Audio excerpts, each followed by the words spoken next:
So welcome everyone to one more conversation on the cycle of conversations on corporeal architecture. And today I am very glad to announce our speaker, Eve Edelstein. And I'm very happy to introduce this incredible multi-talented colleague. And I really look forward to her presentation and also to an experiment today. So Dr. Eve Edelstein, FAAA, is CEO of DesignSci and an international research-based design consultancy, co-founder of Clinicians for Design and scientific advisor to TUND, Italy. Eve developed the first neuroscience for architecture curricula with the ANFA, NACE, UCSD, and others.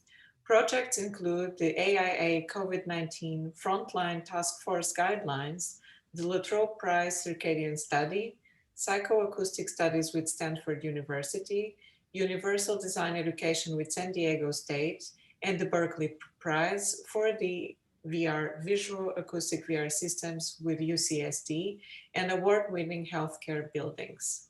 Welcome, Eve. Thank you very much. So it's a pleasure to now be in the hot seat where I look forward to your questions and comments. I'm also very pleased to be talking about corporeal architecture because the title itself speaks to my specialism, which is how the brain and the body respond in terms of behavior in built settings. So I will hope to be able to present shortly. There we go.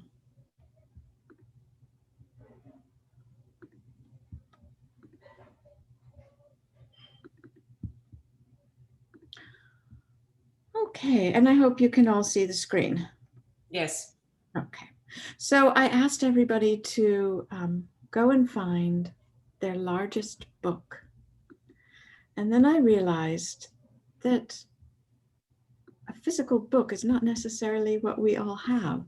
So I'd love you all to actually hold up the book that's your largest book. And the first thing I want you to do is take your cup of water, wine, coffee, tea, or whatever, and move it away from your desk so that we don't ruin our computers.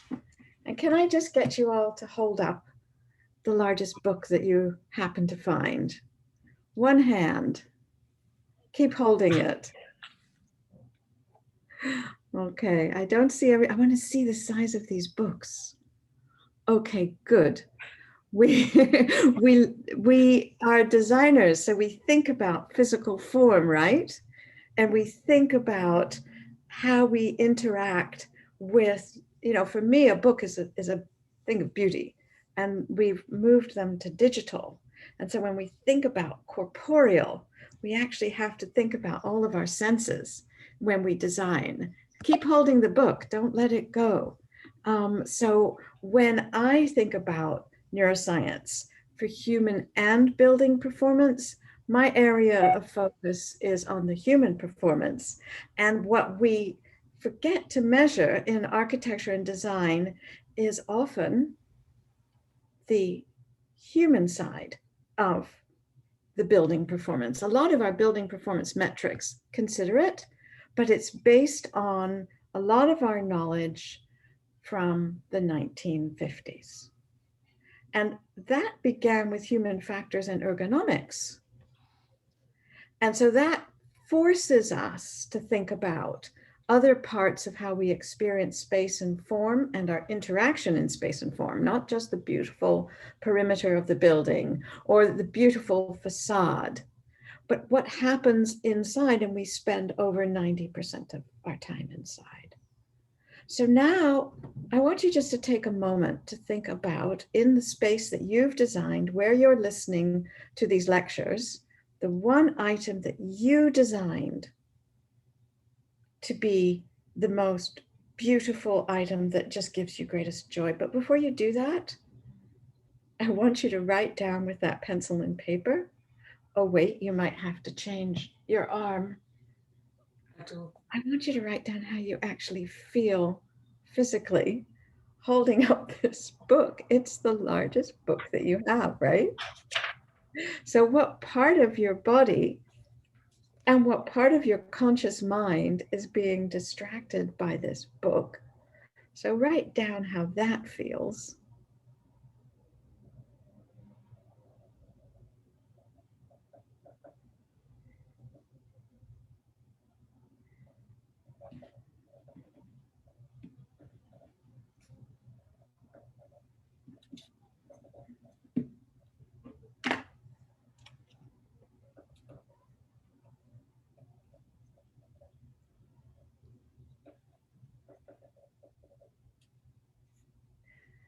Okay.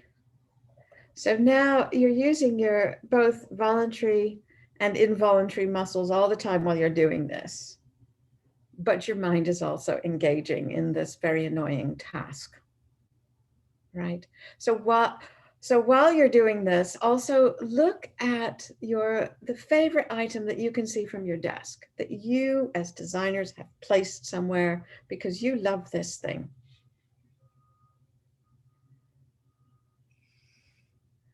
And now look at that and let your mind wander to why you love it, what memory it brings, what it is about that item that you think brings some sense of joy or pleasure to that item. And now write down whether or not your mind was distracted from what your arm and your hand and your body doing to balance this book. Were you able to step away from this very annoying task in order to engage with what you saw? Or did it completely occupy you? So anyone who was able to pull away from the physical and other strain, could you just raise your hand? And are we allowed to raise hands in our digital things? Okay, yes, we can do that. We don't need to be digital. So we add complexity. We do. 1, 2, 3, 4, 5. Something in our head. About half of you, well, I can't see 3 of you, so I don't know. I just see your initials, right? But of the people that I can see, 4 or 5 out of the 6 that I can see were able to remove it. Okay? So you're able to use your mind to become less conscious of your body because you were attending to something. Now we're going to do something even worse, okay? I keep arguing that architecture is not just visual. Don't put the book down yet. I just realized that data and surrealism are a heavy subject. I know. It's not just visual. And my background began in hearing science, but I also looked at balance, which is also proprioception, right? So where your body is, and it's your muscle spindles, and it's all the sensors you need to control your involuntary muscles are busy doing the breathing and all of that, which are actually being engaged in a different way. Now, think about the fact that all of us has moved our cup of coffee, cup of tea, glass of water, wine, whatever, out of the way. We're going to drop this book on the table in front of us. Now, how does that make you feel? You're expecting sound to interfere. I don't know about you, but I'm grimacing at just the thought of it. And if you ask me right now to look at that thing that I enjoy so much, knowing that sound is about to disrupt my enjoyment, I'm having a hard time disengaging from that visual object. So are we ready? 1, 2, and on 3, we all drop it together. Ready? 1, 2, 3. All right. How do we feel about that sound? How will your clients who are going to live in your beautiful cocoon that you're going to design going to feel as acoustics enters their space? as expected and unexpected noise enters their space. And so this was the only experiment I could think of doing remotely that might engage you all in sound and our bodies in terms of how we react to our built environments and how we could design differently. So now write down, having released this burden of this book, how your body feels. Just make note of how your body feels right now when you're no longer putting it into a different stress of holding something heavy. And as you're listening to me, you will notice occasionally how your ergonomics, so your voluntary control of your body, but the sensation of your body changes. And there have been some studies that show if people are asked to sense their own heart rate, about 50% of people can, and the other 50% can't. And so we have varied sensitivity to our own bodies.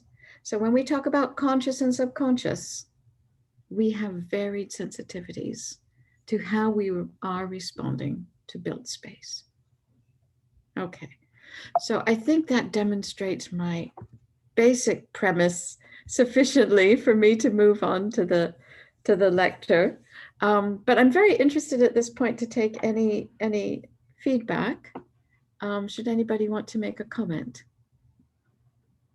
I would also be curious about sharing experiences. Maybe we could exchange what we wrote in the paper. Do you think it Yes, makes sense? that's what I'd like to hear about. This variation in your state during these different tasks. Shall I select somebody? What about you, Maria? I'm going to select you. Okay, I can start. Well, I was distracted between three things. So I was curious in how far could my arm actually deal with the weight. And I wanted to keep focused on what you were saying at the same time. So I noticed that there was already these two items going on. And then the curiosity was really taking over. The side wanted to know what is behind this. What is Eve? What is her intention? What is behind this distraction? What's going on here? And that became more and more dominant during the whole time. And that was the thought that was distracting me from the weight. But at some point, I have to say that I really had to change my arm because Yes. Dada and surrealism became a little too heavy for just one arm, and I switched it. And then when you looked at the item that gives you joy, what happened then? I got actually, I really got a little bit worried when I had to drop the book. I worried about the item. That made me a little bit, because I have it on the table and it's a Wagenfeld lamp, which I only have for a year. I always wanted to have one because of my love for Bauhaus. It was an anniversary present from my husband, and it's right here. And when I dropped Dada, I thought, I hope Dada doesn't kill Wagenfeld. It was really a real fear for a moment. And then I felt very relaxed after all of this. Exactly. So thank you for that. Those were all of the conscious, emotional, and physical states I wanted everyone to go through. And I'm glad I didn't intersperse it with the lecture, which I was going to do. I'm glad I did it at the beginning, because you could focus on my lecture rather than focusing on this experiment. But the whole point is that we have to think about our entire corpus, our entire body, as we think about our physical environment. And our environments should be based on function as well as our emotions, how we feel, and our perception of space, and in addition to what we see. So often architecture is awarded on the basis of a series of photographs submitted to a journal or a conference. And we have often overlooked function and the whole concept of form, function, and delight, in whatever way you wish to translate this Vitruvian triumvirate, is what we must combine when we think about the impact of architecture. So I'm sure you all have the concept of evidence-based design, and the original paper, seminal paper, I should say, by Roger Ulrich in 1984, which was one of the pieces that changed environmental psychology and our concept of evidence for evidence-based design. And so this was actually only 46 patients who had an elective surgery and either faced a brick wall from their patient room or looked out onto some trees. And he showed measurable differences in their length of stay and their pain medications and their satisfaction, etc. And there was less than 1 day difference in length of stay. And I remember asking the CEO of a hospital why that was so important. I mean, this was years and years ago, and only 46 people. And he said, well, imagine having a hospital with hundreds of patients, all being discharged a day earlier. Now there's a real difference in how many more patients you can move in and the cost of keeping those patients. What's interesting to me, if you read the end of Ulrich's paper, is that he himself talks about the many different reasons why this reaction might have been measured that go beyond simply a view of the green. But was it the number of people outside? Was it the quality of light outside? Was it I don't think he refers to it, was it the noise that came in from outside? There are many different factors. And if you actually look at the floor plan, you'll see the patient rooms that could have a view of the trees are a very different dimension to the recovery room where patients saw the brick wall. Look at the difference in dimensions of the rooms. And I don't believe he talked about that in his paper also. So again, my whole purpose of my talk is to talk about the multiple dimensions in terms of our senses when we think about design. And so here, this is a typical adaptation in a patient room to take on board the bottom line that many people took from Roger Ulrich's paper, that a room with a view, which is the title, has a measurable impact on patient outcomes. And there are measurable differences, but there's some really interesting things here that we need to think about and critique. So here, this hospital is lucky. It has some forests outside, and they can open a big window for the patient to look out and see the view. And if you are in the center of Stuttgart or London or New York, you might not have this opportunity. You also see a screen that can be pulled down over this window, because we did studies at UCSD in the virtual reality cave where we were asking at a certain time of day how much sunlight falls onto the patient, which is great, gives them some circadian input, so a diurnal nocturnal difference. How much light from the sun actually veils the computer equipment so the doctors can't see the data. how much heat falls onto that patient because of the intense sun coming through, and does the screen prevent that or support that? And so again, we're thinking about multiple components of one piece of design. And people often ask me, well, what are the criteria for the window dimensions that will serve circadian rhythms? And the answer to that question is, what is the compass orientation of the window? What is the external condition? So what type of light comes in? How adjacent is this window to other buildings? Are the lights on outside at night? Is the screen able to control the amount of light? So again, the trick is to think about every design element and how it impacts the other senses. Then there's another aspect here, which many people incorporated. So this beautiful nature scene, because there were some studies that nature views were preferred, or nature images were preferred to abstract images. So a small number of studies suggest that.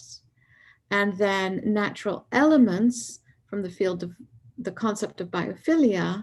So this mock wood paneling is more calming than other interior finishes. And you'll see the choice of green on the wall as an example of speaking to nature. Well, the first thing the nurses told me is, I'm sorry, that is the color of bile and liver. And we really need to be sure that saturated colors don't bounce off of the walls and change the look of the skin tone of the patients, because then they think that liver and other organs are shutting down. And then the other thing that's really interesting here is that you'll notice the patient, were they in the bed, is looking at the wall that does not have the beautiful wood finishing or the beautiful picture overhead. And when you're in hospital, it's most common now that you're really quite sick if you're in hospital. Otherwise, you're discharged, and these beautiful wood paneled doors are open, and there's all sorts of equipment and tubes and cables in front of them. And so this looks beautiful, perhaps on your last day when you're getting healthier and ready to leave, and not so much if you are the patient, or in fact, the family member sitting here and looking at the patient or the wall behind. So we have to think about function when we think about form, when we think about experience and our emotions and feelings of a place. So working across disciplines is harder than it looks, because our brains are that complicated and they're not this simple.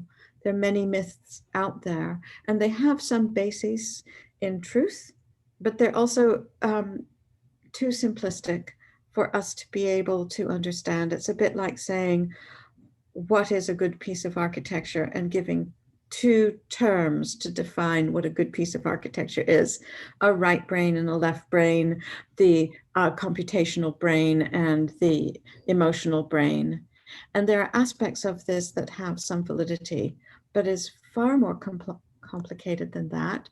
And the brain changes.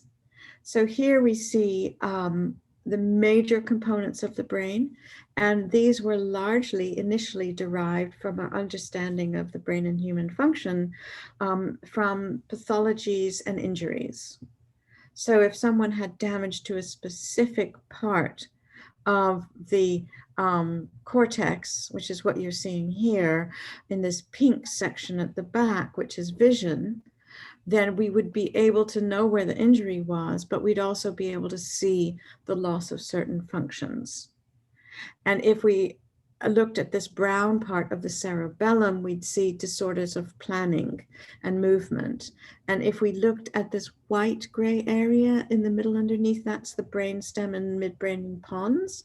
And what we'd see there is interactions that controlled the involuntary processes of the brain. And this is so densely packed in gray matter that is the areas of calculus and the white matter pathways that feed up to the top levels of the brain, that even a small injury here can have pervasive impact.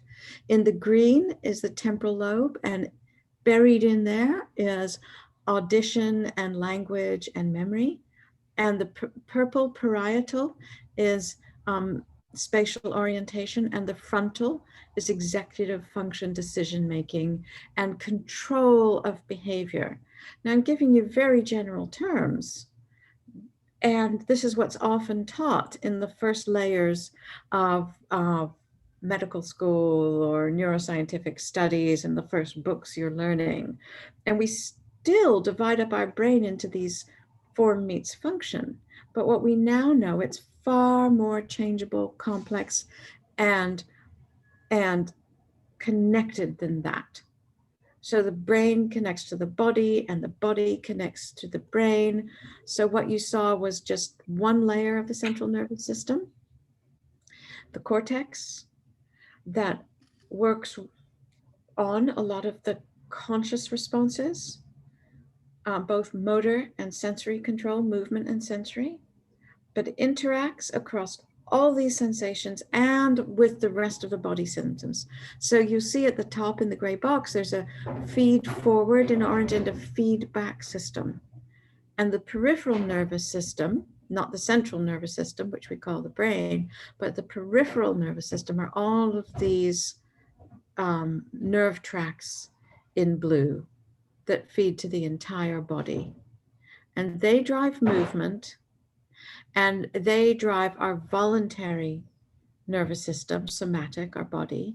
They also drive our autonomic or more automatic and involuntary systems that can be divided into the sympathetic, that mobilizes the body. So you've heard of the fear and flight. It's okay, I'm going to take action.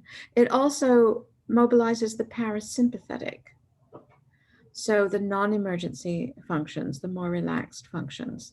And all of this, I'm sorry, my feedback path in blue is not complete. What happens is the sympathetic and parasympathetic also drive different hormonal and endocrine functions that circulate through the body and feed back to the central nervous system. And so the brain is bathed in fluids and bathed in this hormonal endocrine system that is part of the feedback path. And so it feeds back all the way up in a blue arrow from the bottom left, all the way up to the central nervous system. So think of the whole thing as a loop. And we also have been taught to think about just the nerves. But a huge component of our brain and our system are in the glial cells. And the glia means glue, and they actually connect our nervous system to our other body systems, including these fluids, the blood vessels. And so it's now understood that this other network controls the environment in which the nerves respond and controls and feeds information from our bodies and other neural systems within the brain back. So the entire system is a feedback loop. So when we think about sense and perception, we also have to think beyond the five senses. And I'm sure most of you have heard that there's more than just five senses, and this is not just hypothetical. We define sensory systems as those systems that transduce the physical environment into signals within the body. So they're taking the physics of space and converting it to the physiology of reactions. And even at the periphery of these sensory organs, the cells in the retina of the eye are busy doing computations and modifying the responses at the level of the retina. Similar to the ear, we're tuning our input at the level of this transduction from physics to physiology. And here I have just a few concepts about that simplify what happens here. So we all think about eyes, ears, nose, mouth, and skin as our five that are, we see, we hear, we smell, taste, and have a sense of touch. But there's a great deal of processing that's going on there. So in order to understand color and process color, simply put, we're actually processing brightness and contrast. But at the same time, we're processing time to give us a circadian sense that goes right to the center of our brain and controls our hormones. When we process sound, we're also creating input that lets our bodies process vibrations. So if the frequency of sound is a very low frequency, our bodies feel it, but our brains might not know that our ears hear it. And think, there's a saying here, if a tree falls in the forest and nobody's in the forest, do you hear it? Does sound exist? Well, the answer is yes, sound exists because sound is the vibration of particles, but hearing doesn't exist unless there's a person there. And if a tree fell in the forest, you would feel it as well as hear it if you had normal hearing. And if you design this corporeal structure for your assignment with Maria, and if you're designing something that lets sound in, and it's in the middle of Stuttgart, you're going to both feel and hear Stuttgart as you sit in this structure, unless you create some acoustic environments that help to block, absorb, or control where sound goes. And so you'll see I've also added other aspects of some of our sensory systems. And this again is just a brief summary, so please excuse me if everything is not included. But when we think about smell and what goes in through our nose, we also need to think about the humidity of the environment, and that taste includes hunger and thirst, suffocation, etc. These are all real senses that serve our bodies. And you'll see in these tiny illustrations that our nose sits right underneath a part of our brain, and the cells from our nose go right up through the skull. There are little perforations in the skull that allow those nerve cells to go right up to the olfactory bulb, which is in yellow, where you see labels 1 and 2 and 5 and 6 and 5. And so it's a very direct pathway, because smell can be something that we use immediately for noxious environments and for high risk environments. Do I smell the tiger who's about to jump on me? Do I smell the smoke? Or subconsciously, am I sensing the pheromones from another partner or from that perfume that's designed to attract me to another person? And in terms of a sense of touch, we often just think of our fingertips, but touch is everywhere on our body, and we have senses of pressure and friction and stretch and temperature. And we also have very different organs for pain. And in 2019, they just discovered a new glial cell network that leads to pain in a way that they didn't understand before. And then, quite interesting to me, is the other parts of the inner ear that drive our sense of balance, horizontal and linear movement, or vertical movement and gravity. And you see in this picture the snail shell in red with the bulb on top and these 3 semicircular canals. And that's the inner ear. The cochlea is the thing that looks like a snail. The semicirculars are for angular movement. And then the bulb is the utricle and saccule, and they are for horizontal and vertical acceleration. And all of these systems are driven by these tan colored systems. So the eardrum, the middle ear bones, and then the tendons and ligaments attached and muscles attached that actually tune the input. And then we have the system that lets us know our body system in place.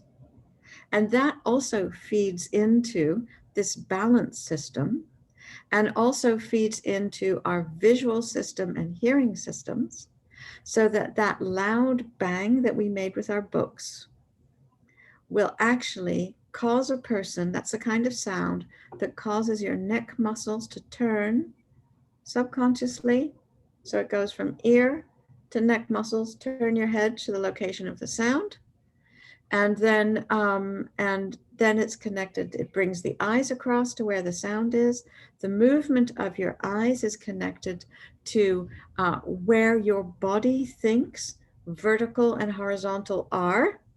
And all of that is driven by your joints and muscles and neuromuscular sensors and tendon sensors to position you in space. So all of these senses connected, and all of them connected to your entire system to orient you in place and time. And you'll see here this very quick overview of these systems that include your lungs and your organs. Because when we were holding that book, and then when we knew we were going to be dropping the book, and our tensions increased, and our sensory systems started being activated, and our autonomic systems started being activated, our sympathetic and parasympathetic in different ways. So our heart and all of our organs are actually being engaged in a different way. And if we have sensation of that, then that subconscious response starts filtering through to our conscious, but it might not. All right, and all of these things are connected through the brain stem. So we're seeing the, in yellow in the center, our spine, our spinal system coming up from the body, and it feeds into our brain from our spinal cord, and then into our brain stem, where all of these sensory systems and motor systems, the nerve cells stop, they meet a nucleus where they interact with other information. So for all of our sensory systems, we are receiving information from our other sensory and motor systems, so our body systems and our perception systems, at the level of the brainstem. So if you remember, I said at the level of each cell in the eye and each cell in the hearing organ, there's already processing and tuning of our response to the environment happening there. So our brain is telling our ear and our eyes what to perceive. And by the time we get to the brainstem, before we get anywhere near consciousness, there's another layer of integration that happens. So when we talk about sensation being very different to perception, this is the form of the brain that tells us that these functions go all the way out, and as you can see, connect our brains and our bodies. So if you look here on the right at vagus X, the 10th cranial nerve, and you see the lungs and you see the guts, and you also see a connection to the ear, right? This is why we talk about having a gut feel about something, right? There are really interesting connections between our gut feel and our responses, what we see and how we interact with space. So again, in a 1-hour presentation, forgive me for all of the generalizations, but my purpose is to say there's a great deal that we have to think about when we think about design. And the way I go about it is to say, okay, how does each one of these interactions inform a change in physical space? And how does that physical space feed back into these other responses? And I just wanted to give you a sense of how complex this is. I find the brain to be one of the most beautiful forms. If you take your own hand and put it at the top of your head as if it's a knife cutting through. So you've cut through your nose, from the top of your head through your nose and down to your body, a linear line. The nose would be here underneath the form on the left. And you see sort of in the middle, this mass and a sort of a globe. That's your brainstem and pons in the center. And then you see this thing that looks like a tree on the lower right. That's a cerebellum. And here what you see is the corona radiata. These are the white fibers, the Schwann cells of the brain that are covering the nerve fibers coming up from the brainstem and going all the way to the cortex, going through the thalamus, the midbrain, going all the way to the cortex. And you can see how densely packed they are. And if you also look at the left-hand side, you'll see this really interesting curve like a U. And that's showing you how the different sections of the cortex actually also connect to each other, all the way up the cortex. So our brain is bottom up, it's top down, so it's going from the cortex back down, and it's side to side, and it's place to place. So here we see the corpus callosum on the left-hand side that you might have heard about. So here's the connection between the two halves of the brain. So now we're a bird up on top of our brain looking down, and we've dissected away a portion of the cortex. So you see this stripe in the middle, and that's dividing, that's showing us where the two parts of the corpus callosum come together. And you will again see these white fiber tracks and the connections between different parts of the cortex itself. And on the right-hand side, you see the brain itself. What's fascinating about this is, again, how densely packed these cells are. And since they respond both to the chemical fluids around them that have ionic charges, those fluids around each portion of a nervous system drive how much electrical charge can move along the nerves. And this happens in the nodes, the nuclei, where there aren't these white cables that separate nerves. And it happens where the nerve cell creates nodes where it can interact with other nerve cells.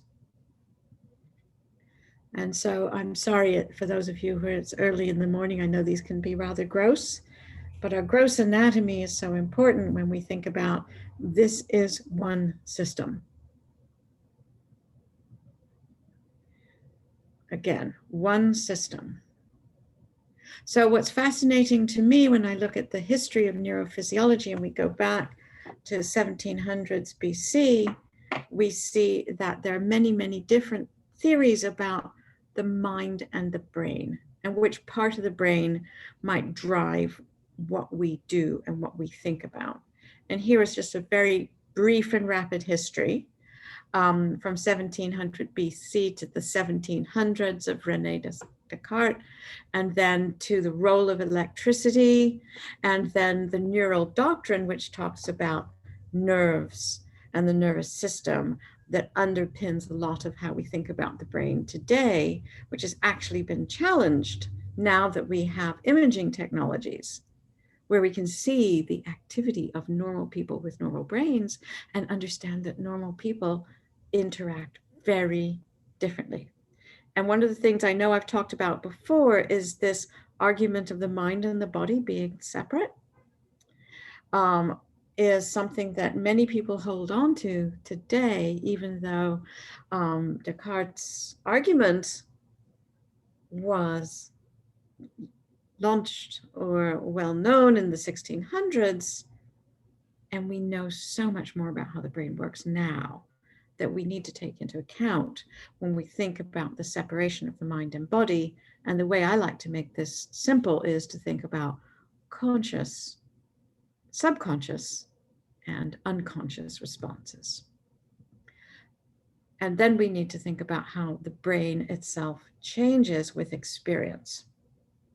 And I do love this quote of the brain as an unfinished project. It's in a permanent state of ongoing evolution and neural reuse as well as neural growth. So we shape our buildings and afterwards they shape us. And this is still a valid quote from Winston Churchill. And when we think about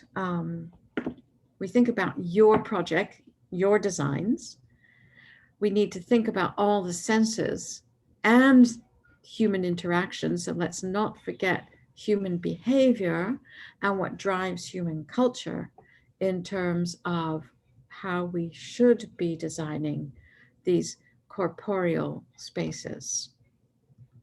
And so I have this paper that's sort of an overview of how to think through the interaction of these multiple different design components.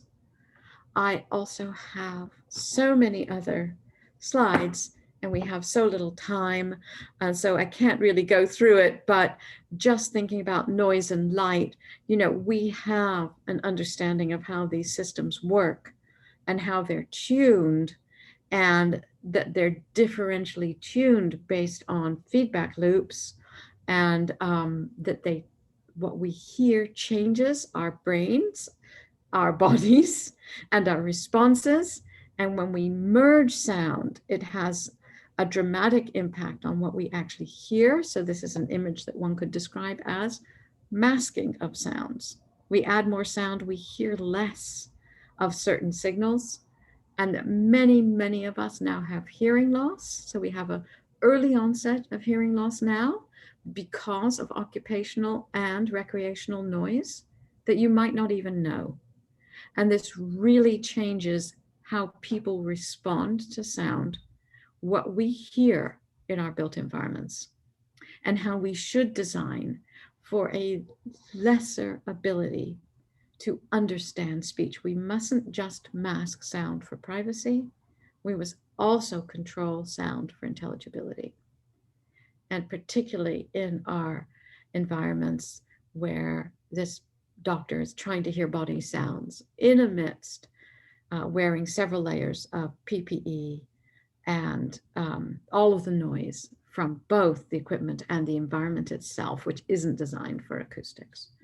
It's true for light, and we have an understanding that we need more natural lighting, which is dynamic, both darkness and light, and our lamps don't do what sunlight does, and our computers dose us with blue light that changes sleep-wake cycles and heart rate and mental functions, and how we design a space really has a huge impact here, 100-fold impact on how much circadian light we receive.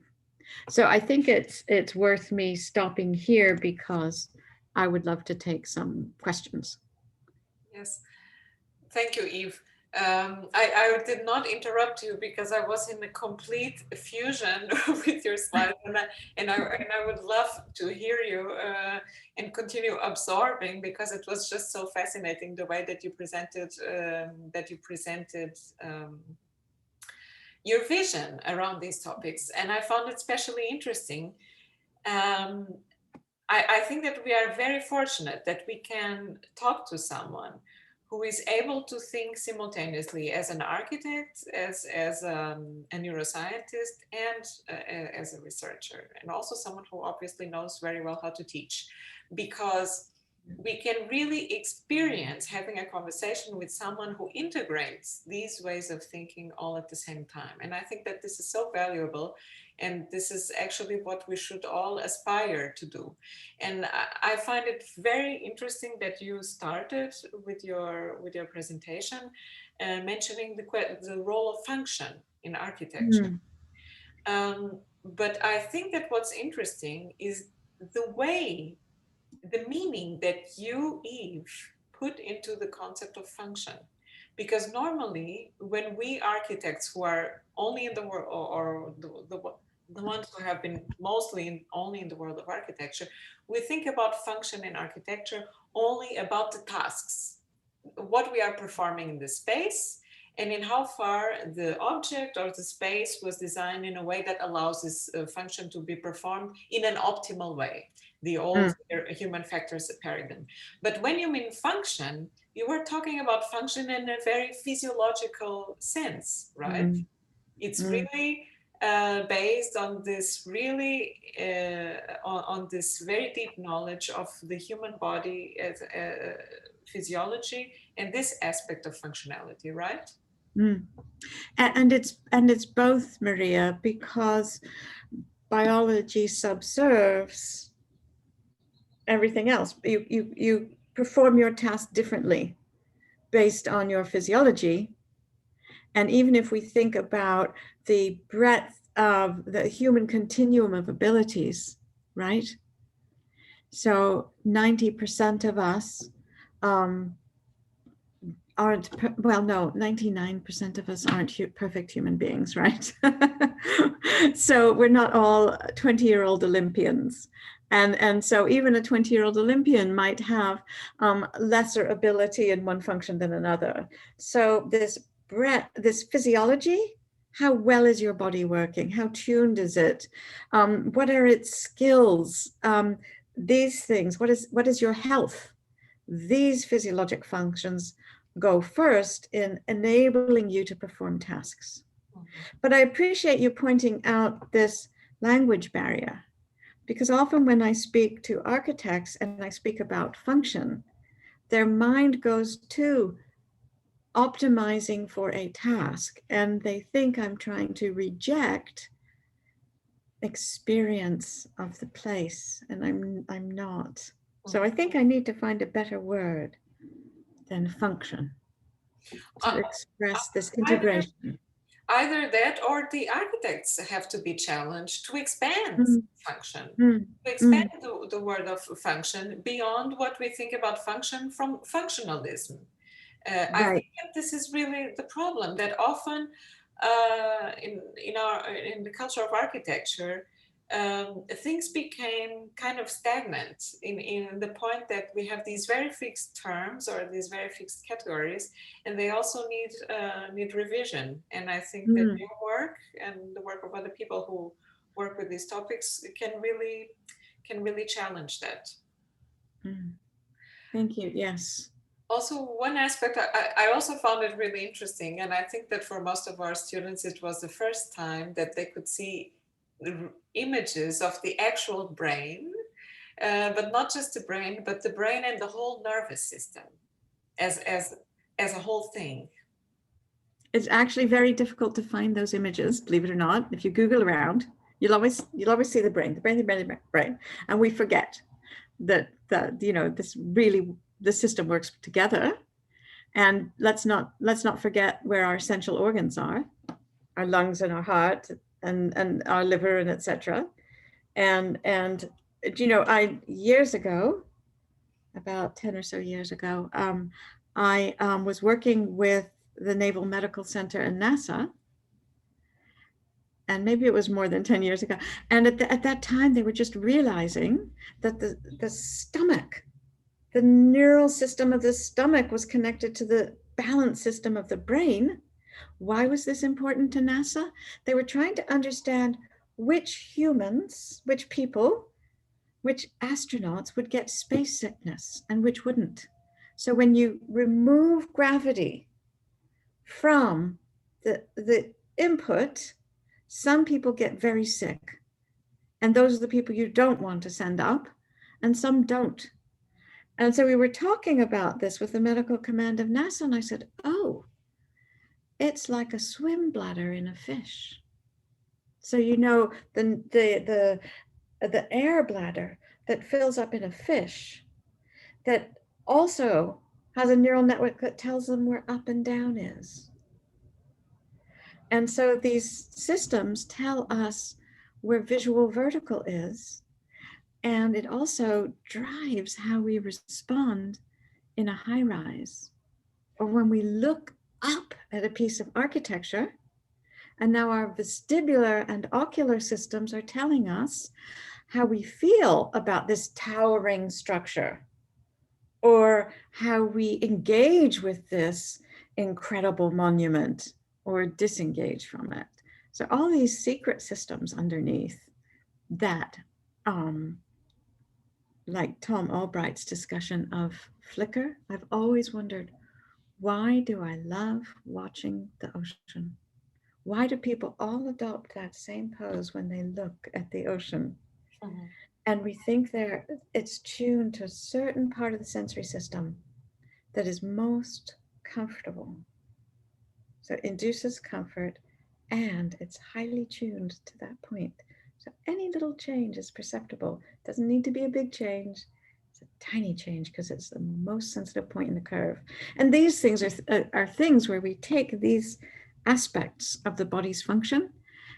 These are the ways I like to explore testable design hypotheses, because I have something that I can understand, a biological foundation, import it into a design in a very careful study, look at the results, and then go back to the rest of neuroscience, which is this big, to say, okay, I discovered a new thing, or I think I discovered a new thing, and I think it's relevant to design. And we don't stop there in science. We say, and how does this one thing relate to hundreds of years of work that went before it?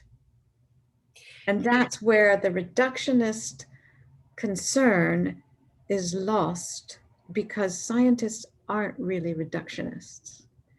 They study what they can get their hands on as carefully as they can get their hands on it, and then they look back and they look sideways and say, is this valid? So that's the other part of reductionism that we all engage in. And if you look at a scientific paper, it begins with the background. It goes into, here's what I was able to study with the time, money, and technology I had. And at the end of the paper, they say, I think this is valid, but here are the limitations. And here are how we might generalize it. And their final sentence is, and we need to do more research. But here we are also entering the universe of infinite possibilities, because yes. I want to bring in the question of human variability, because yes. as you were mentioning, for example, this with how most people feel synchronized and relaxed with the ocean wave and so on. Yeah. But I have to think at the same time that there's also people who get seasick when going on a boat ride. They might really enjoy watching the sea waves, but once they're with their bodies there, then the story gets different. So we have all these different subtleties. And if we start thinking about all the different components and human variability, how can we start? First of all, do we have to categorize these parameters? I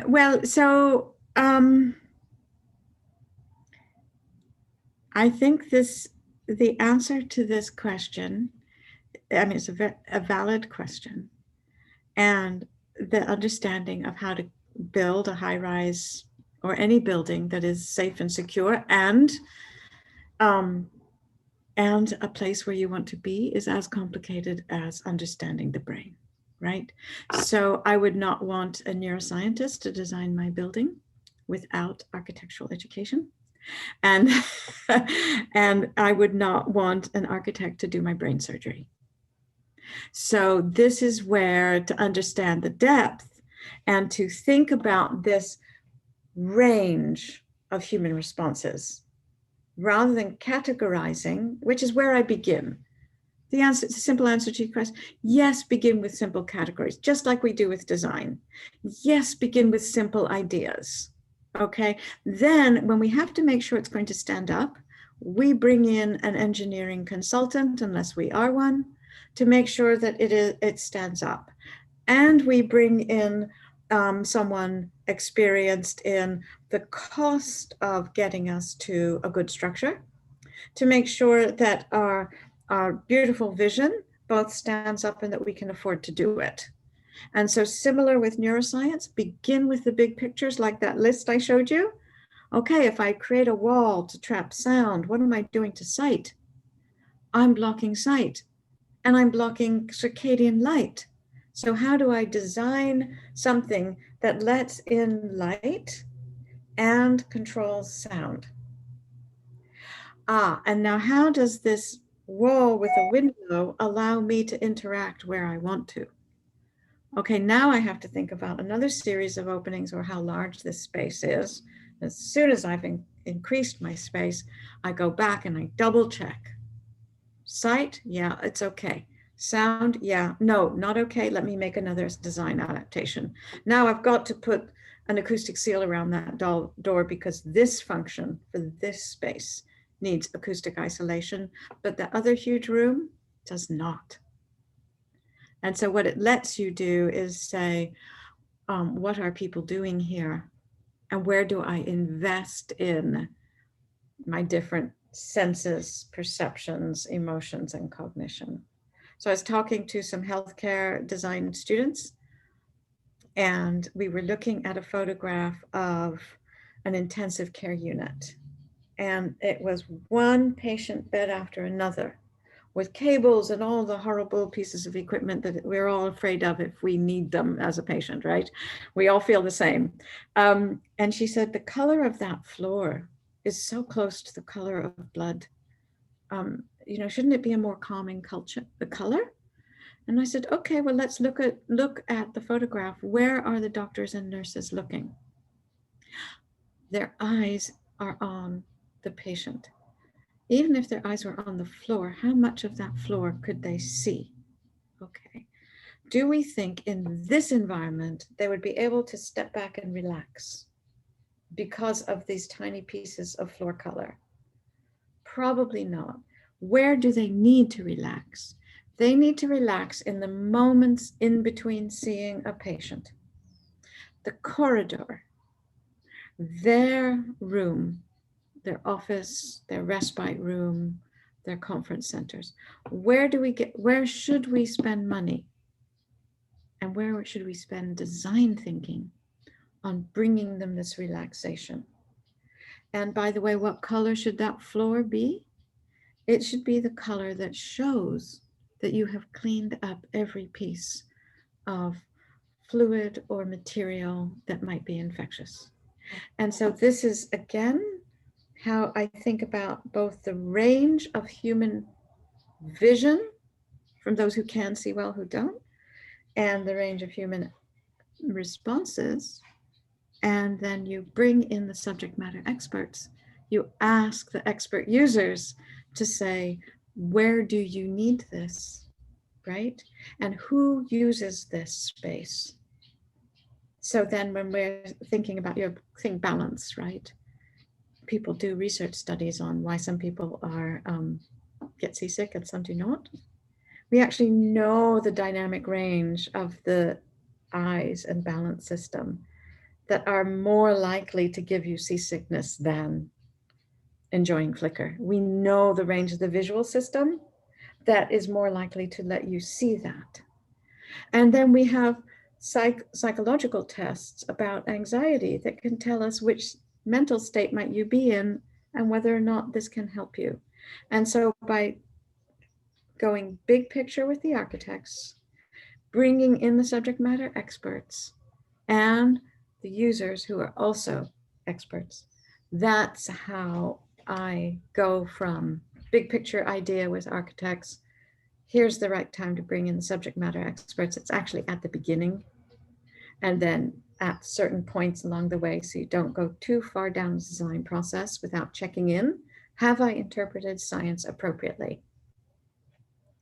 And so you keep those experts in your process, just checking in design review. And at the same time, you then bring in more than just your department leaders or one or two people in your user groups. You bring in all the users to understand whether or not you're meeting their desires and needs. Yes, I found it also really important, Eve, that you mentioned in the beginning of your presentation, there was this image with the interior of a hospital Mm. patient room. Um, and intuitively, I thought, oh, that green in the wall, that was the first thing that came to my mind. And there were also problems with the wood. And then I thought, okay, my aesthetic biases of architecture and my own ideas of taste, this is all interfering, because it's always possible to make this revision, you know. But in the end, you have, you know, the average user, if that would be possible, but you have someone who would not have to have these concerns, as the nurse you mentioned, who would say, you know, maybe that color would make people think of bile or things like that. Yeah, that's right. Sometimes common sense also plays a big role in this. And I noticed, for example, there's I think it's really a problem, and it's a typology, even we still call it typology, that we have to pay so much attention. For example, homes for the elderly. And Mm. I've visited a few, expensive ones even, Mhm. with all the comforts and conditions and equipments, and they are Mhm. the saddest, most horrible things always. I know, I know. And you have to think about the generation and the culture that you're attracting to that home. So, you know, when I'm ready for a home, if they still give me the same floral patterned walls that they might have given to my grandmother or great grandmother, then they'll catch me in the middle of the night with a pot of paint and a paintbrush painting the wall of my room, if I'm physically able. If we'll turn into Bansky and we'll rebel against the Rome. No, So honestly, I think this is about understanding your users, and we have in our architectural processes actually carved that away from our process and our funding. So in pre-design, that's where we actually need the input from neuroscientists and psychologists and behaviorists. That's where we need that information before we begin to design.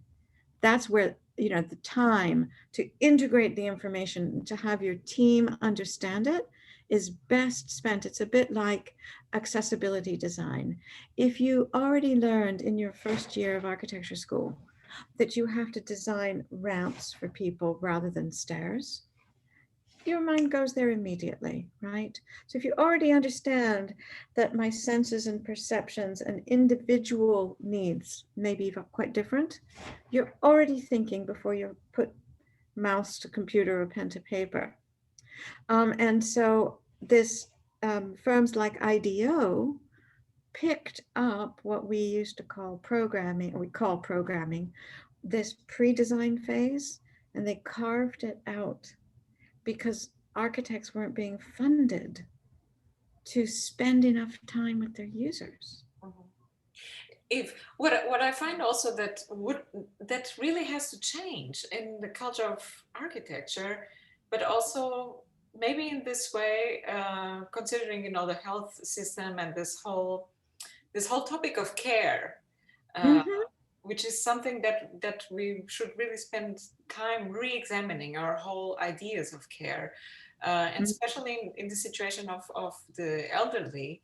Wouldn't it Mm-hmm. be more intelligent to invest on the patient's agency as much as possible? It For really, example, let me just finish. You mentioned if it would happen to me, I would start painting the walls. Why not suggesting to the patients exactly. as a part of their own, you know, to Well, you know, recovery, choose which color you would like to have your room. How would you feel better here? Wouldn't that be better? yeah, I actually think it would. Of course, there are many reasons why it's difficult to do that. So, part of it is,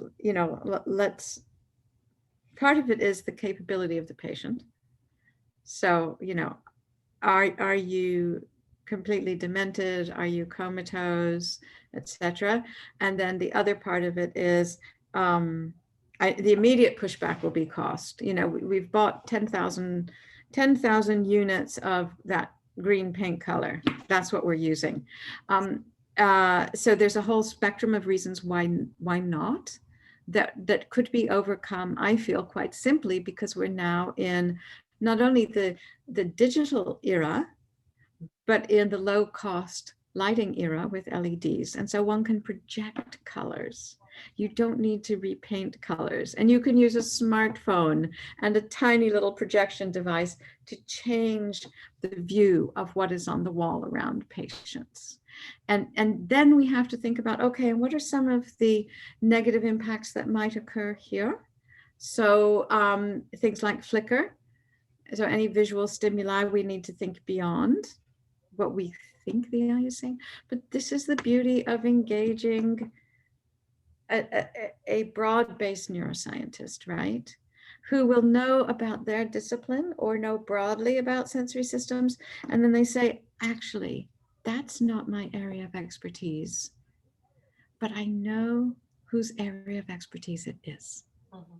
And I'll either search the information for you, I'll contact that person, and then we can expand the team to come, you bring us the brilliant design ideas, or we bring you the often we say it's, identifying the problem. The neuroscientists are great at identifying the problem as it relates to human behavior and bodies, right?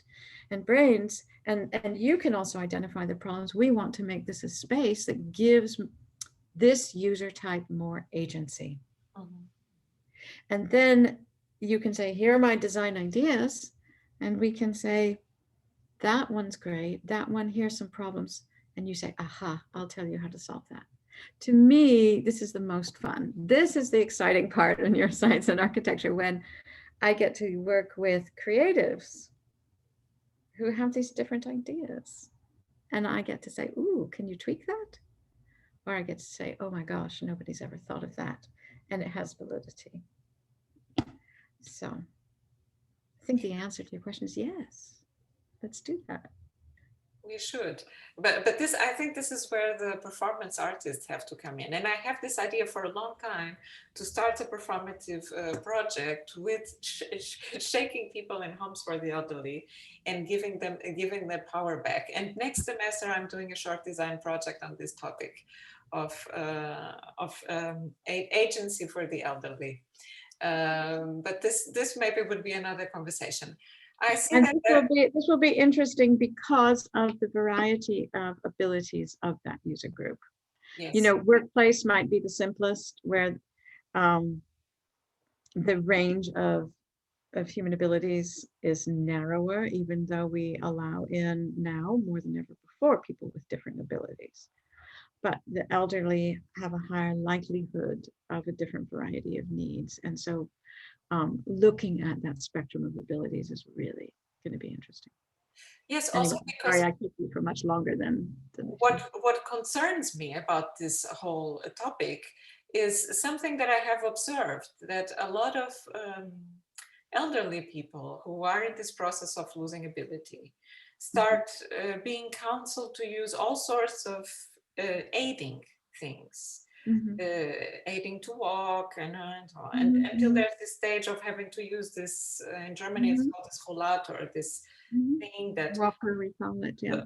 And I see so many people who have accidents and who I feel are getting even more incapacitated because they start to rely on these things. So this is a very interesting topic, and I think this is where medicine and neuroscience and design need to come together.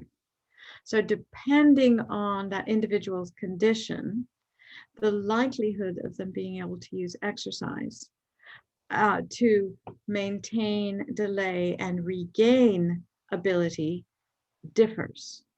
And it's widely accepted now, the more we can bring in and facilitate exercise, the greater our likelihood of maintained delay and is going to occur. But there are some conditions where that is very unlikely and the risk of injury is greater if we don't support. So really, the simple concept is to have sufficient support of that individual and understanding of their needs to bring in as much as we can without putting them at risk, and to understand those risk differences. A fascinating example: if you have a one-sided balance disorder, so if one of your vestibular organs, your semicircular canals, is out, so now instead of having two gyroscopes to tell your body where vertical is and where the floor is and where your body is, you only have one.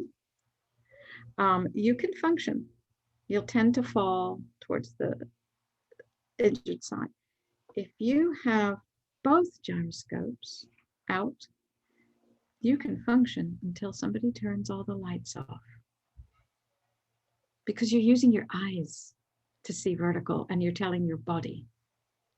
And so now someone who can function adequately with lights on has a huge risk of falling if you turn the lights down too low.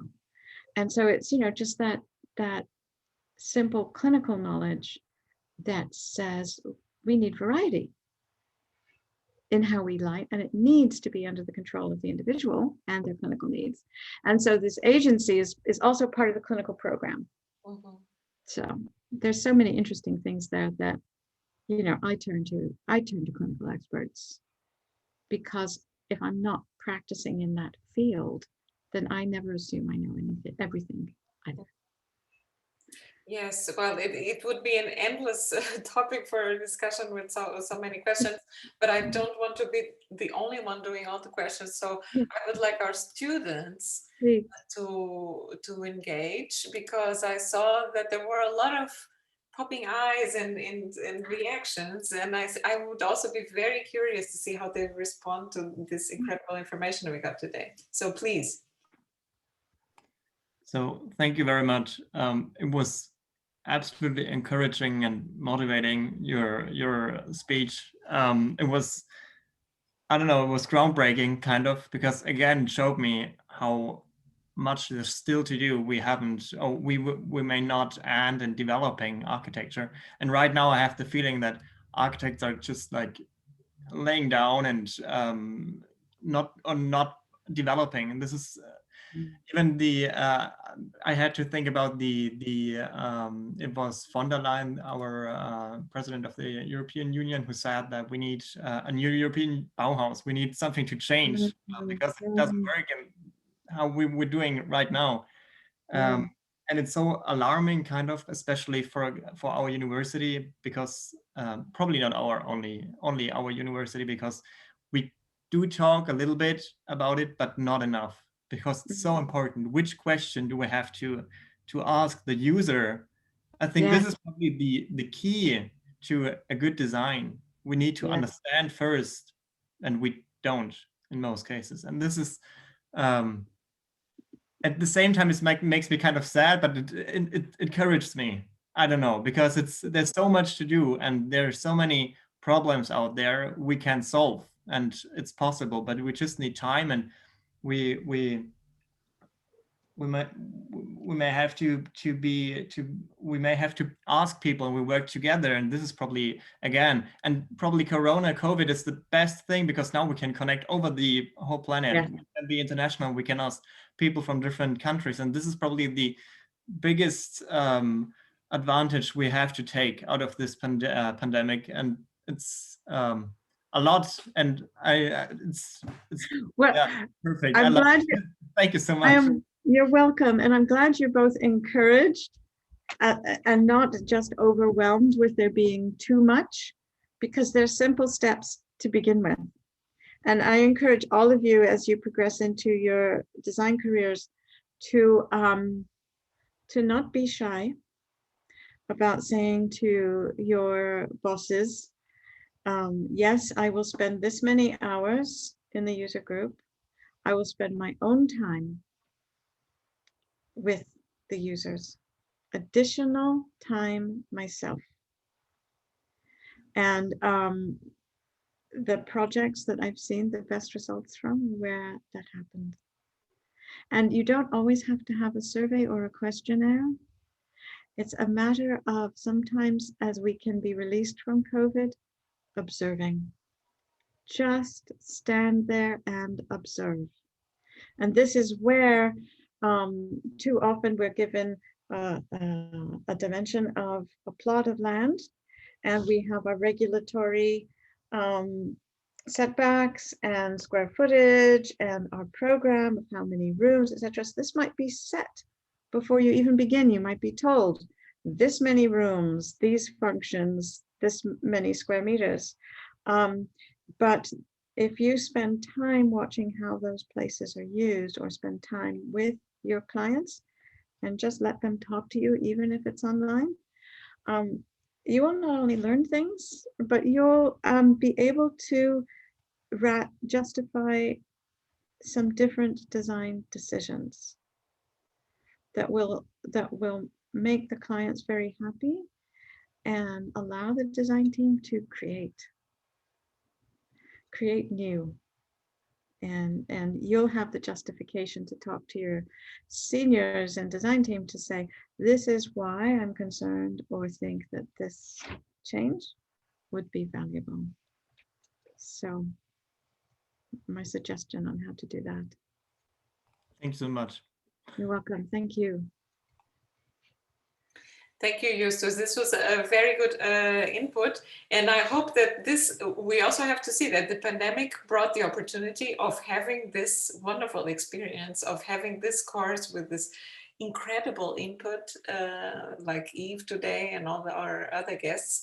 So we are really doing a very exciting experiment here, which I hope we might be able to repeat, and that it will, lay a lot of eggs in your heads that will grow and spread around. And we have all these lectures on YouTube, so they will live on for some time for more conversations.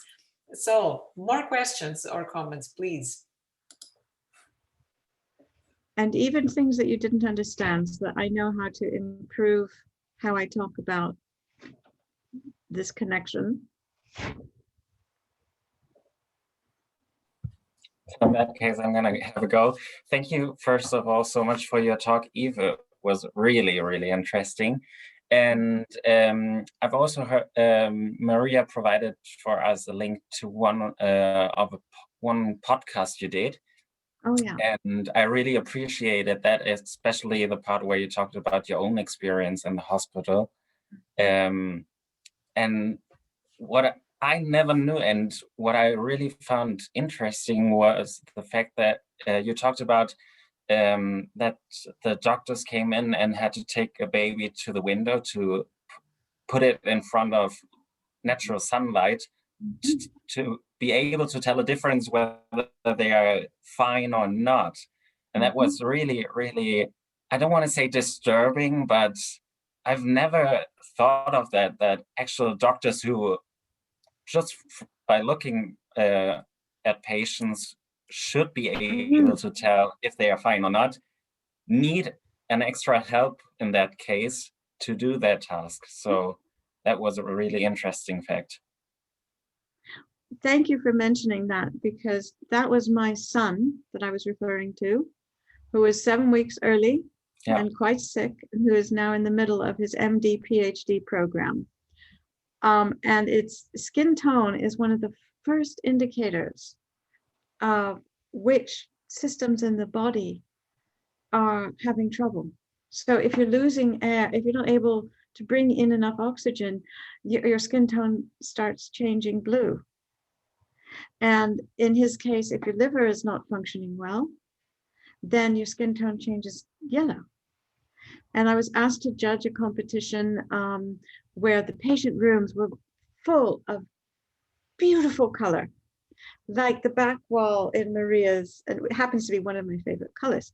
What worried me was the way that the window was organized would bounce that color of red from that wall around the room. And we developed an app so that you could see where light bounced and where color bounced.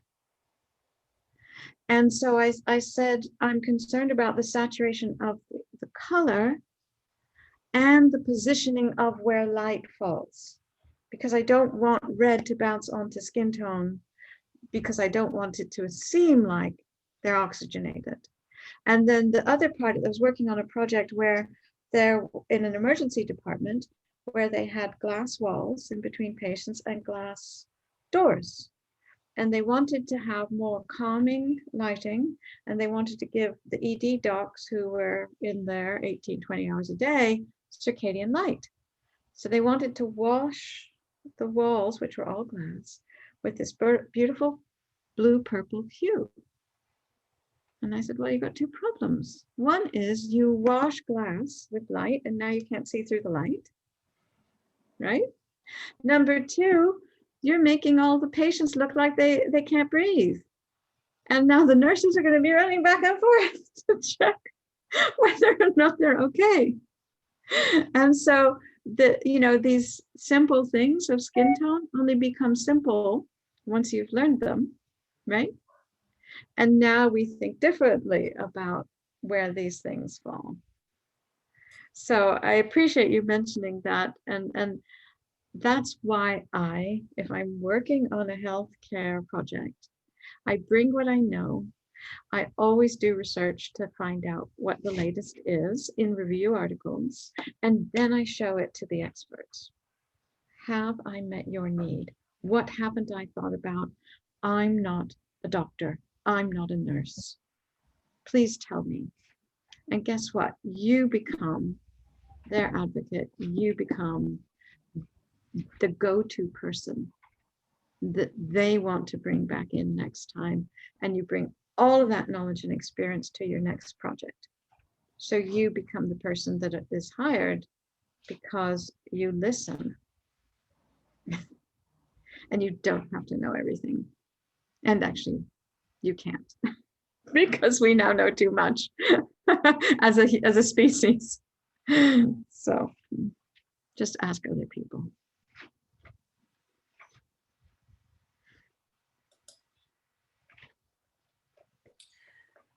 I think Louise would also like to make a comment. Yes. No, I thank you, Eve. That was wonderful. I was behind the camera. I had the camera off since I was also working in something. But for me, this is very interesting, because as soon as you mentioned about the gastronomic system and how it affects the way we feel and how we feel sometimes from the gut, this is something that always fascinates me, because I'm always feeling like, is this the right thing to do? Is this, when we are designing, you also feel that thing in your gut that tells you if something is wrong or is right, and then you start analyzing again. And so you go back and forth within different exercises of design just in order to deliver something.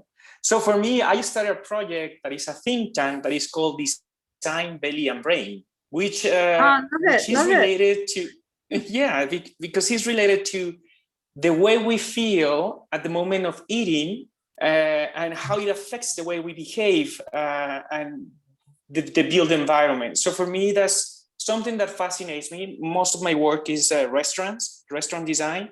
So that's why I started to understand why we have to take care of all the aspects of textures, material, colors at the moment of eating, since this can be something good or something bad, and it makes us take some decisions, good or bad decisions. It's not the same eating with your family and friends and having an experience of a gathering, on the contrary of having a TV dinner, or a dinner in front of the TV, or in a restaurant where you just want to be seen and see people. So this is something that always fascinates me, because I found the relationship between our brain, the gut, and the experience of designing a space, or even the plattery, the cutlery, the way you eat, the way it's presented, the food. So everything is related to our well-being. At the end, if you see food that is beautiful you want to eat it. And if you see something wrong in the plate, you might want to avoid it. So I don't know, it was just this comment of really, really interesting, and I love it. I love the idea of connecting always the brain with the belly, as I said, design brain. Well, it's underlines that we experience architecture with more than our eyes, and this concept of what's intuitive in terms of design. You know, you're checking in with your gut. This has also fascinated me, not just in the act of eating, but I remember my first studio as an architecture student. There was a student who had done a few courses before and knew how to put building models together, but she had this talent with color and shape. And we, fresh architecture students, we could all look at what she did and thought, oh God, she's got it. She just has it. and then there was another student who did her first year with us and then went on, and I said, please print out one of your photos of your just card designs. Please sign it for me, because you're going to be very famous one day. Because she understood the relationship of the human experience to form.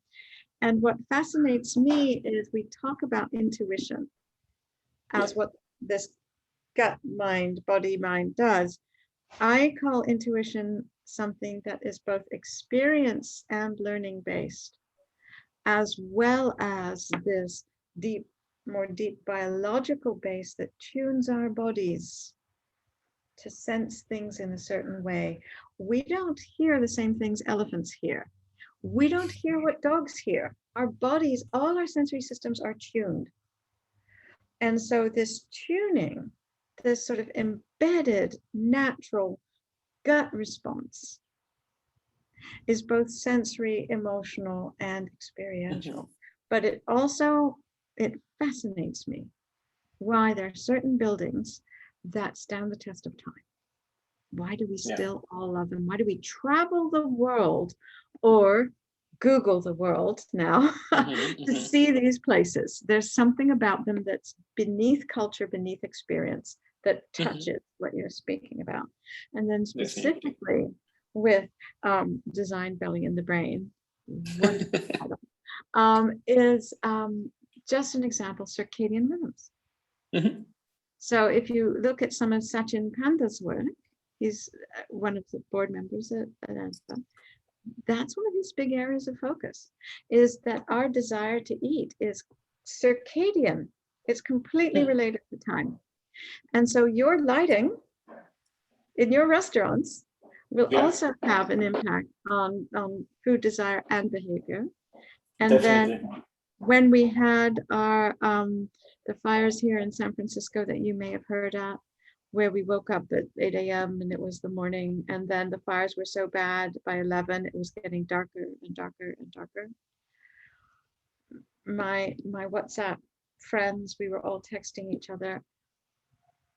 It's 3 p.m. in the afternoon and I'm cooking dinner. I want a big meal. Why? Wow. I'm eating 3 or 4 times a day this day. Why? And it was because the sky was telling us it was nighttime and time for our big meal.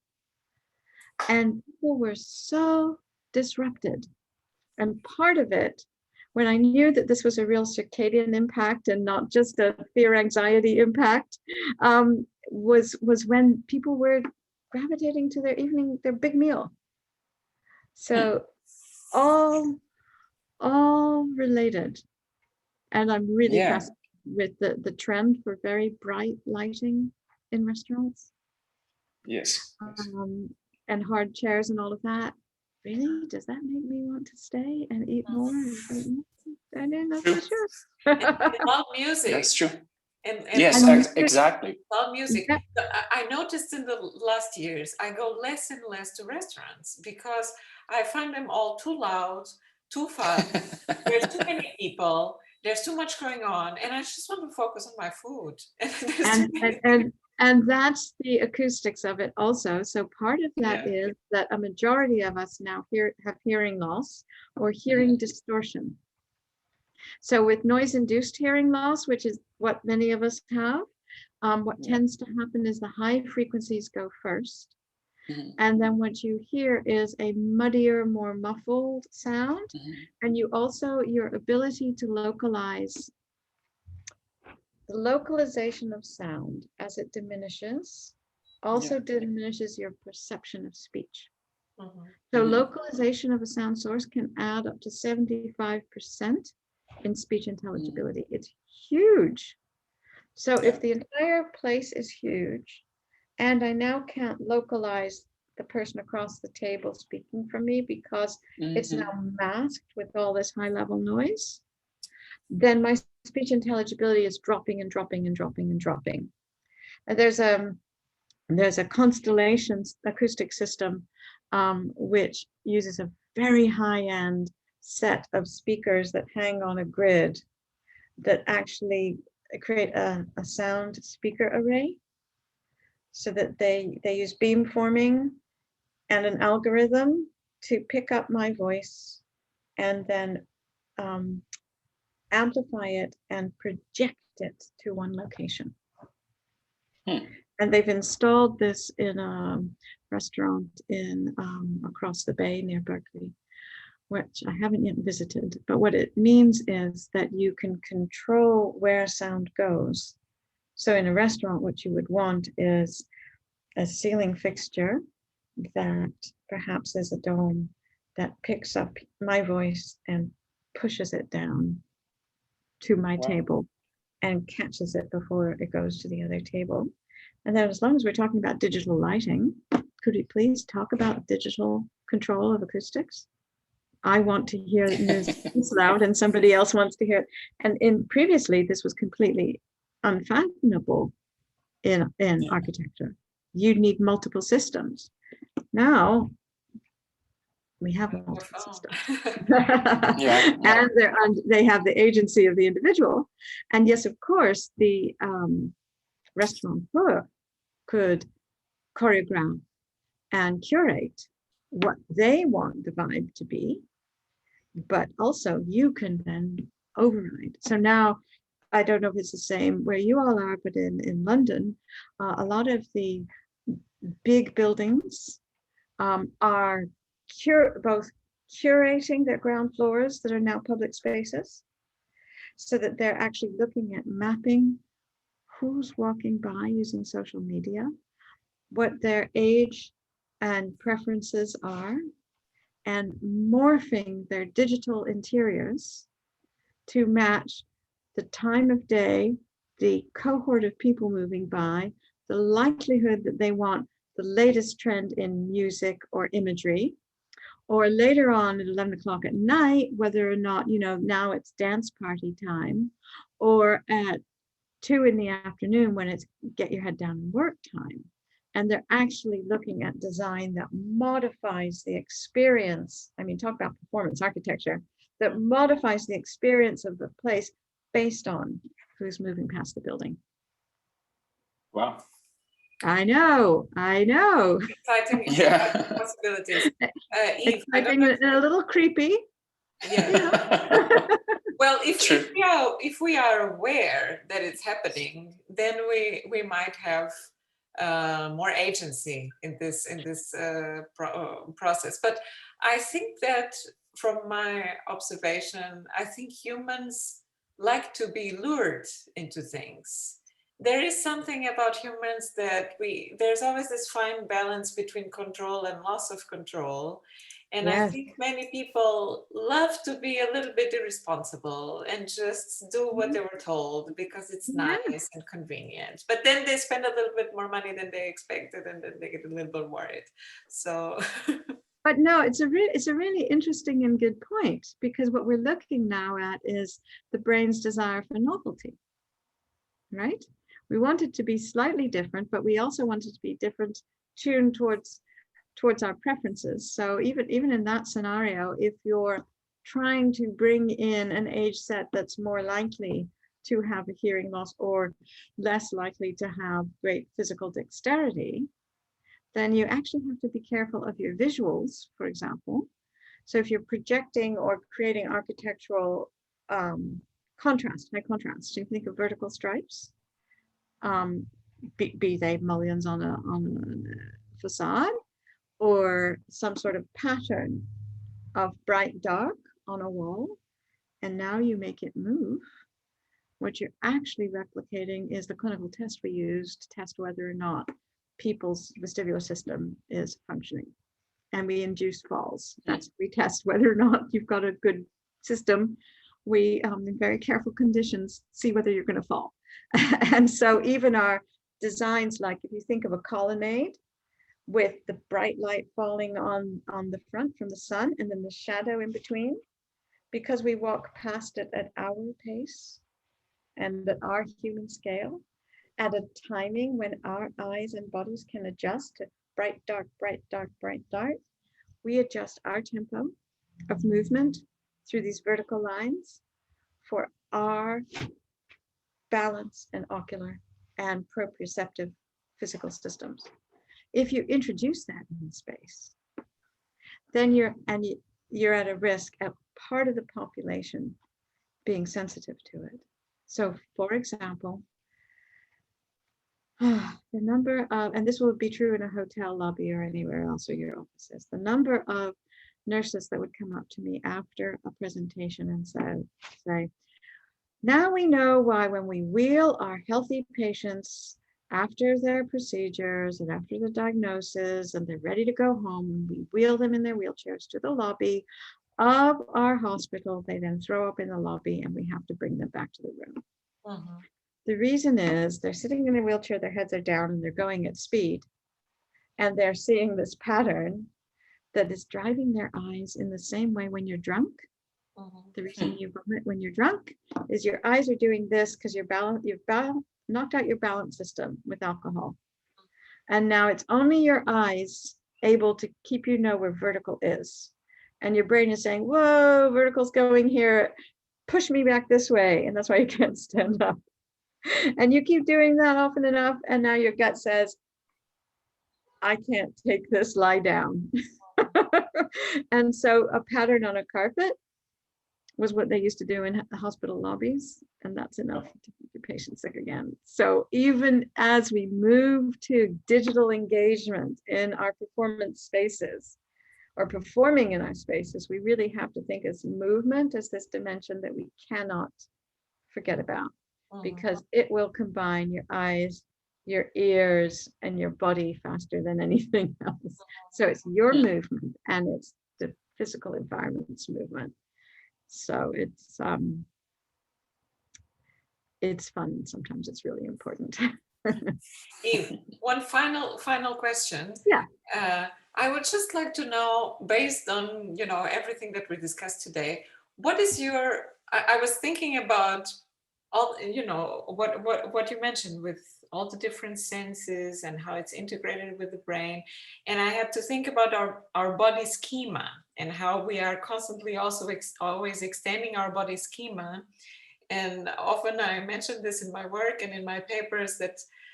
To expand our body sensorium through technology when we're using a phone or computer or when we build a costume like our students are doing.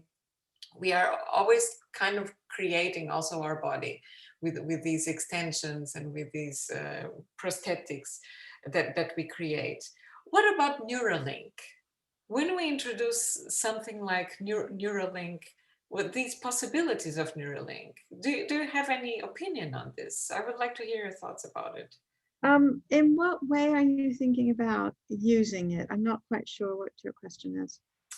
I read recently this book, which is dedicated to this topic of Neuralink, and it's by Slavoj Žižek, and it's called Hegel in a Wired Brain. Yeah. Allegedly, Neuralink will be able to, this little thing that is implanted in our brain and promises to have the capacity to make us connect to each other. Basically, we won't need this kind of interface anymore. We can use Neuralink and just using our brain connects and activate other devices and access our memories consciously, share memories, share experiences. So, surprising to me, this is closer to reality than I thought it was. So we now have quantum computers, and the thing that also fascinated me, because I came out of the hearing science world, was the recent research that shows by analyzing, I was actually at a venture capital workshop where they invited in someone who worked with quantum computing, and they were asking me what I thought, and no, we're not there yet. We're closer than I thought. So we can now look at brainwaves and translate them into a subset of words. So we've used machine learning and artificial intelligence to take the spectrum of sound of certain words. So we now know what that looks like, right, computationally. And we also know that if you play a key of A, that my brain waves and what the spectrum of my cochlear organ will be, and how that will translate into brain waves. So they've deconvolved sound and they've deconvolved brain waves to be able to match brain waves to speech. This to me says we're actually going to be able to get to what people are thinking. Because when we think about an apple, the part of our brain that sees an apple also starts activating, even when we think about it. When athletes are injured, they lie in bed and they now think about that golf swing to keep their motor cortex and their cognitive cortex activated. So you know the brain changes with use, and so they're keeping that skill set active. So whereas a few years ago I didn't think it would be possible, now I do think it's possible. Also, as an electrophysiologist, I know that I can measure your brain waves here if I have a strong enough sensor, right? All I need is salt and a piece of metal, and I can measure your brain waves here. And it's an electrical field. And so electrical fields spread beyond the source of electricity. So I think the technology will move us there. But I think our human needs are deeper than that. I think our biologically programmed needs are certain, although we're all very different, we can recognize the genetic and phenotype of a human.